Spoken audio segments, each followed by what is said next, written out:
Hi there, I'm Dan and I've been riding motorcycles for over 30 years, or as we'll be referring to them in this podcast, bikes. Over the past 3 decades, I've come to realise that whilst as bikers we're all different and we all share our own personal reasons for taking up biking, this can be influenced by a great many factors, from the people that you ride with, to how you ride, where you ride, as well as other road users, and the advice you're given can all impact on the manner and how you ride, and sometimes not in a positive way.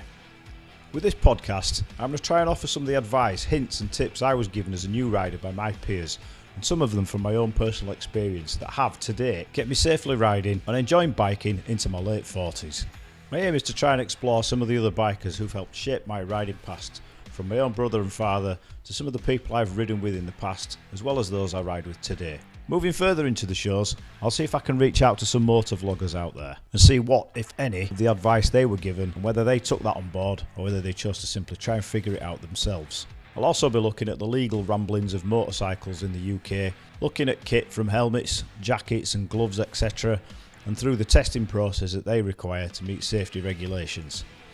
I'll be offering some advice that I've developed over my biking history for those who may be new to biking, or simply offering new ideas to some of the more experienced riders. Don't forget to subscribe to this podcast so you can be notified when the latest shows are launched. If you've got any suggestions for people you'd like to see me speak to and maybe interview on the podcast, drop us a message by our email or any of the social media links listed in the description for this show, and use the hashtag TalkMoto. This is Dan and you're listening to the TalkMoto podcast.